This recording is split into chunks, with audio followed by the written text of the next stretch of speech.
ଦେଖନ୍ତୁ ଆପଣ ଯାହା ମିଡ଼ିଆରେ ବିକ୍ରମାର୍କ ମିଶୁଛନ୍ତି ବୋଲିକି ତ କିଏ କହିନାହାନ୍ତି ଆମ ଦଳରୁ ସେ ନିଜେ ଯେତେବେଳେ ଗୁଜବ ହେଲା ସେ ନିଜେ ଆସି ସ୍ପଷ୍ଟୀକରଣ ଦେଇଛନ୍ତି ଯେ ମୁଁ ସେମିତି ଯିବାର ନାହିଁ। ତେଣୁ ଏଥିରେ ମୁଁ ଏମିତି କିନି କହିବି କାହିଁକିନା ଆଗରୁ ଯଦି ଆମ ଦଳର ଯେଉଁମାନେ ଦାୟିତ୍ୱରେ ଅଛନ୍ତି ସେମାନଙ୍କର ତୁଣ୍ଡରୁ ଯଦି ଆପଣମାନେ ଶୁଣିଥାନ୍ତେ ତାହେଲେ କଥାଟାକୁ ସତ୍ୟତା ଗ୍ରହଣ କରିଥାନ୍ତେ। ତେଣୁ ସେ ତ ନିଜେ ସ୍ପଷ୍ଟୀକରଣ ଦେଇଛନ୍ତି ଆଉ ତା ଉପରେ ପାର୍ଟି ହାଇକମାଣ୍ଡ ମାନେ ସେମାନେ କ'ଣ କଥାବାର୍ତ୍ତା କରୁଥିବେ। ତେଣୁ ମୁଁ ସେଇ ଉପରେ ବକ୍ତବ୍ୟ ଦେବାଟା ଠିକ୍ ହେବ ନାହିଁ।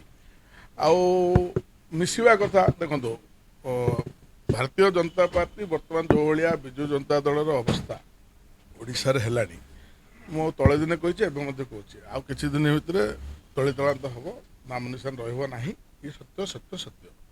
ତେଣୁ ଏଥିରେ କିଛି ଭାବିବାର ନାହିଁ। ତେଣୁ ଆପଣ ଯେଉଁ ଗଞ୍ଜାମ ଜିଲ୍ଲାର ରାଜନୀତି କଥା କହୁଛନ୍ତି ଯେଉଁ ଭଳିଆ ଗୁମର ମାନେ ଯେଉଁ ଗୋଟେ କଥା ଚାଲିଛି ମିଡ଼ିଆରେ ଟ୍ରୋଲ୍ ହେଉଛି ଯେ ବିକ୍ରମାର୍କଙ୍କ କଥା। ତେଣୁ ସେଇ ପ୍ରକାର ତଥ୍ୟ ମୋ ପାଖରେ କିଛି ନାହିଁ। ସେ ତ ନିଜେ ଆସିକି ଦେଇଛନ୍ତି ମିଡ଼ିଆକୁ କ୍ଲାରିଫିକେସନ୍।